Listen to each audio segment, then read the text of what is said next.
नमस्कार, मी संयोगिता आणि आपण पाहता चाळीसगाव डांगांची ओळख सुराज्य मराठी। पाहुयात आजची घडामोड।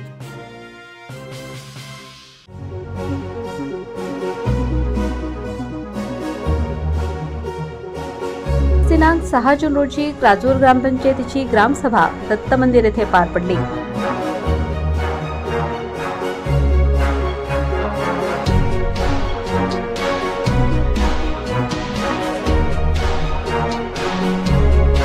मागील आठवड्यात म्हणजेच 30 मे रोजी कोरम न पूर्ण झाल्यामुळे ग्रामसभा तहकूब करण्यात आली होती। त्यानंतर संपूर्ण गावामध्ये चर्चेला उधाण आलं आणि ग्रामसभा न झाल्याचा संपूर्ण दोष लोकनियुक्त सरपंच यांच्यावर ठेवण्यात आला।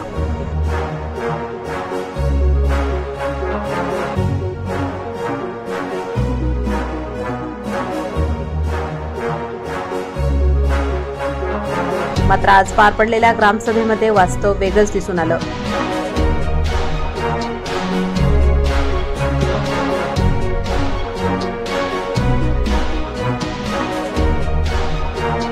ग्रामसभेच्या प्रारंभालाच गोंधळ सुरू झाला आणि कशीबशी सभा पुढे सरकवण्यात आली।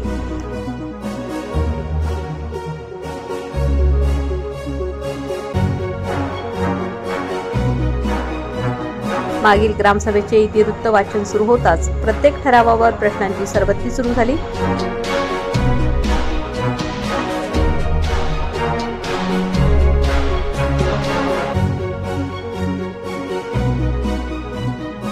प्रश्नोत्तरांच्या या मालिकेत 2 तास निघून गेले।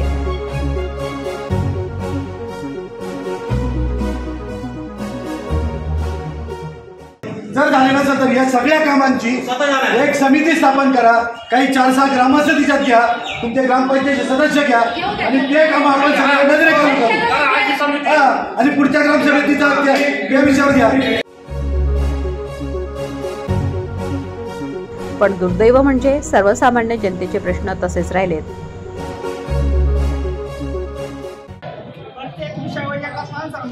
तुम्ही बोला ना, प्रत्येक विषयावर एकाच माणसाला बोला, काय काय माणसाचं बोला, तू तुला बोल ना,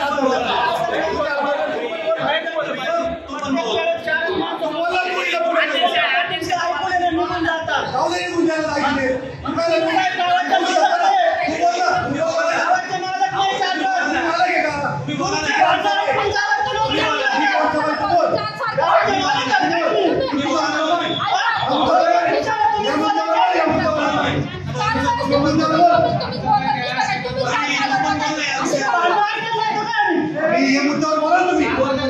आता मुद्दा काय आहे?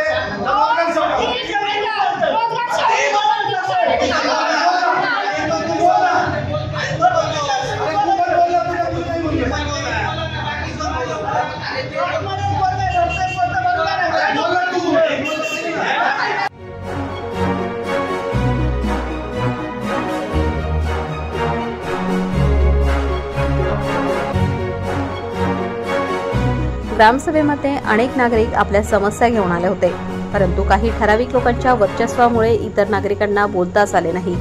त्यामुळे अनेकांना पुन्हा नाराज होऊन परतावं लागलं।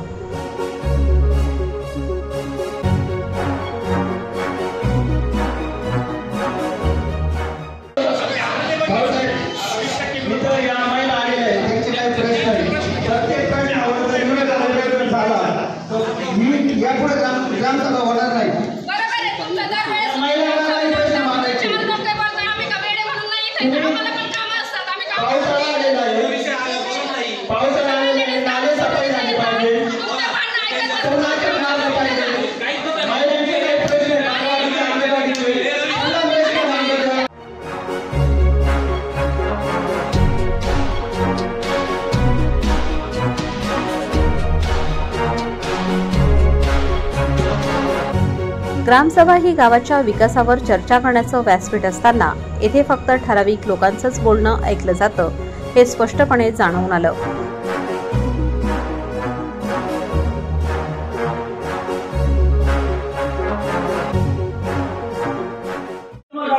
ग्रामसचिवालय ना एवढी मोठी महाराष्ट्रात पहिली इमारत आहे, तिथं या बँका दिल्या असत्या, ग्रामपंचायत उत्पन्न मिळालं असतं।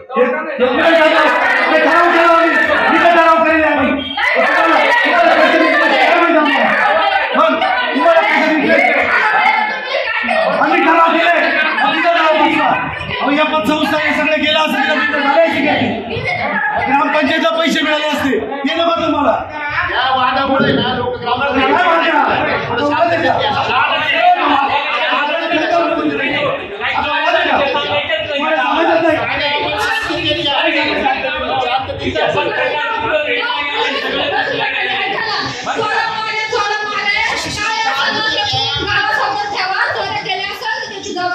वैध सिद्ध पण या खर्चाला मंजुरी नाही या खर्चाला मंजुरी असं किती लोक या खर्चाला मंजुरी आहे का भाऊसाहेब किती हजार तुम्हाला खर्च मंजुरी आहे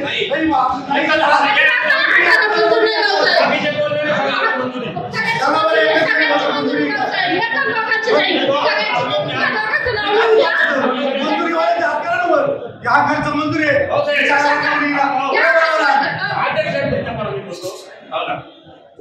आज गावची ग्रामसभा आहे आपल्याला सगळ्यांना ग्रामपंचायतला जाब विचारला 100% अधिकारी पण दोनच व्यक्ती उठतात चोऱ्या केल्या 12 कोट्यांवर ग्रामपंचायतची चौकशी चालू आहे जर ग्रामपंचायत सरपंच उपसरपंच बॉडी घेऊन आले तर त्या कामाला सामोरं जायला सगळे तयार आहे एवढे लोक आहेत विविध प्रश्न घेऊन लोक आहेत तुमच्या आमच्या या वादामुळे गावचे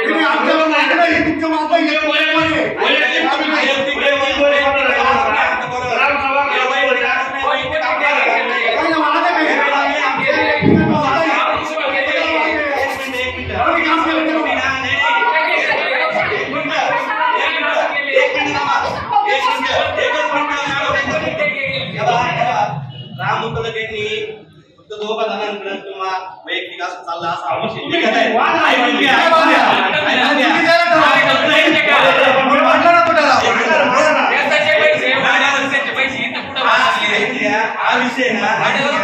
हा विषय ग्रामस्थांच्या पैशातून चाललेला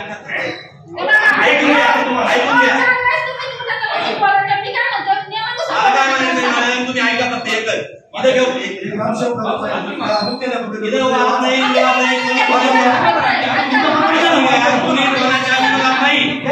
ऐकून घ्या कोणी कोणाच्या विरोधात नाही सगळे एकमेकांच्या सुख दुःखामध्ये माणसं आहेत पण इथं जो अन्याय होत असेल गावाला जर रहिशाली शास्त्री तणाव होत असेल हे चुकीचं आहे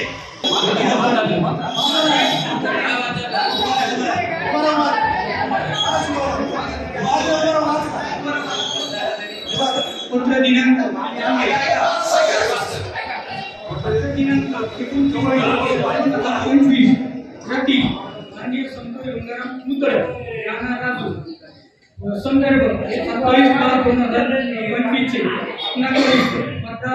27/2025 विषय जिल्हा परिषद शाळा दत्त मंदिर मागील प्रतिबाबत महोदय दिनांक 27/5/2025 रोजीचे पत्र मिळाले त्या अनुषंगाने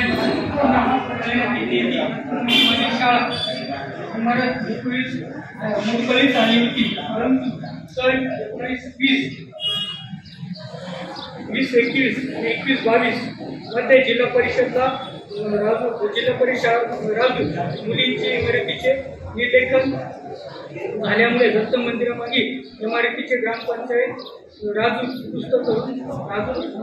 मुलींच्या शाळेची बसण्याची व्यवस्था करण्यात आली. दिनांक 23 जानेवारी 2025 मुख्याध्यापक राजू मुली यांनी सदर शाळेचे स्थलांतर नवीन इमारतीत करण्यात आले. इमारत मोकळी झाल्यानंतर ग्रामपंचायतने त्यांचे कार्यालय दत्त मंदिर मागील इमारतीत स्थलांतर केले. ग्रामपंचायत कार्यालयाच्या स्तरावर निधी देखील पत्रे करण्यात आलेला नाही किंवा आमच्या स्तरावर ग्रामपंचायत कार्यालयात देखील परवानगी देण्यात आलेली नाही.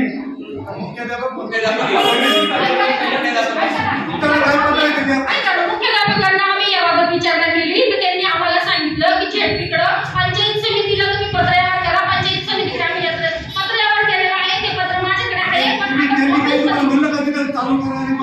त्यांनी शिवणच्या याच्यासाठी पत्र व्यवहार केलेलं आहे त्यांच्याकडून पत्र आलेलं आहे.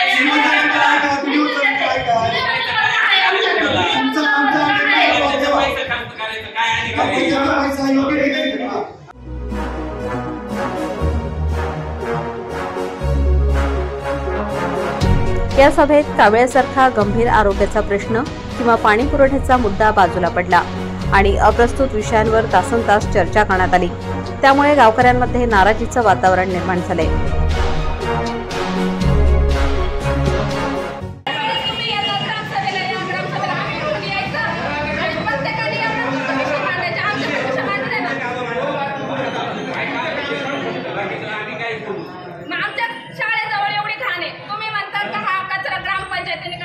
मला माहिती आहे, मी दरवेळेस पाहते ग्रामपंचायतीचे जेवढे माणसं तेवढे येतात, घाण साफ करतात। इथं तुमच्या याला बाथरूम नाही, काही नाही, येतात शाळेवरती सुकतात। बाई माणूस पाहते नाही, आमच्या समोर उभे राहतात, आमच्या समोर कचरा टाकतात। कोण कचरा टाकतात? ग्रामपंचायतीवाले नाही कचरा टाकत, ग्रामस्थच आणून टाकतात। हे हॉटेलवाले आहेत, इकडे हे दुकानवाले आहेत, त्यांनी आणायचा कचरा तिथं टाकायचा।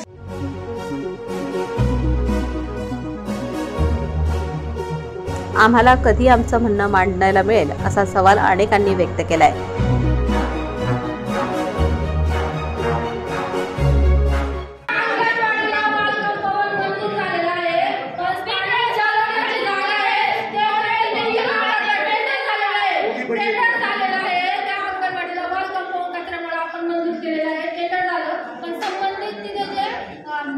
त्यांची जी मालकी हक्काची जागा आहे ते लोक वारंवार आम्ही त्यांना विनंती केली, बाकीच्या काय कायदेशीर बाबी त्या पूर्ण केल्या, पण ते लोक मालकी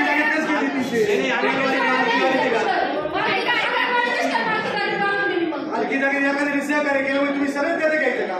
82 गुंठ्याचा उतारा इडला ऐका तो मोकळा तुझ्या भागात ऐका इथं 82 गुंठ्याचा उतारा तुम्ही बोलता म्हणून आहे 82 गुंठ्याचा उतारा इड याच्या खाली स्वामी समर्थ केंद्राच्या खाली ऐका 82 गुंठे झाला काढा मला त्याची मुद्रित काढा अतिक्रमण या भाऊसाहेब ठरवतो 82 गुंठे जिल्हा परिषदच्या जागेचा उतारा आहे करा अतिक्रमण 82 गुंठे 2 एकर जागा आहे सगळे प्रश्न मिटतील 2 एकर जागा सगळी पार्किंग होईल हे पण मोकळं होईल 2 एकर जागा करा मुद्री अतिक्रमण।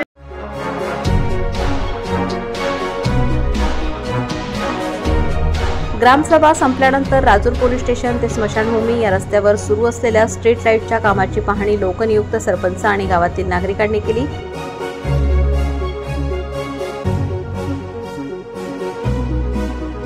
हे काम अकोले तालुक्याचे आमदार डॉक्टर किरणजी लहामटे यांच्या निधीतून सुरू असून गेल्या अनेक वर्षापासून या रस्त्यावर लाईट नव्हत्या। आमदार साहेबांच्या प्रयत्नातून हे काम अखेर मार्गी लागले आहे।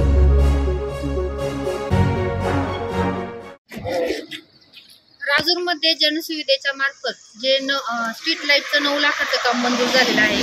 तसं एकूण तर ते 10 लाखाचं काम असतं, त्याच्यात 10% निधी हा ग्रामनिधीतून द्यावा लागतो, पण ग्रामपंचायतची आर्थिक परिस्थिती बघता 10% निधी आपण ठेकेदार असतो त्याला देत नाही। त्या माध्यमातून हे काम जवळजवळ दिवाळीपासून सुरू आहे। दिवाळीच्या याच्यामध्ये पोलीस स्टेशनमध्ये एक मोठा हायमॅक बसवला, त्याच्यानंतर पोलीस स्टेशन ते स्मशानभूमी हे कधी न झालेलं स्ट्रीट लाईटचं काम आज राजूरमध्ये होत आहे। याच्यानंतर जे जनसुविधेचे अजून पुढचे जे काम आहे त्या संदर्भात आमदार साहेबांनी जवळजवळ आपल्याला 40 लाख रुपये निधी दिलेला आहे, जेणेकरून गावामध्ये जे काही रस्ते आहेत साईडच्या आजूबाजूचे कोलारघुटी रस्ता असेल, दिगंबर रोड असेल, मधला पिंपरकाना रोड असेल, यासाठी साहेबांनी अजून पुढचा निधी टाकून स्ट्रीट लाईटचे काम हाती घेतलेले आहे। यासाठी आमदार साहेबांच्या माध्यमातून 40 लाखाचे टेंडर होणार, जनसुविधा नागरी सुविधेमधून आपल्याला पुढच्या लाईटिंगसाठी निधी उपलब्ध होणार आहे। तसेच स्मशानभूमीच्या विस्तारीकरणाचं काम सुद्धा सुरू असून त्याचीही पाहणी करण्यात आली। अनेक वर्षापासून प्रलंबित असलेला स्मशानभूमीचा प्रश्न अखेर मार्गी लागत आहे। सुराज्य मराठीसाठी राजूर अहिल्यानगर प्रतिनिधी सचिन मुतडक। आपल्या सुराज्य मराठीच्या YouTube चॅनलला सबस्क्राईब करायला विसरू नका।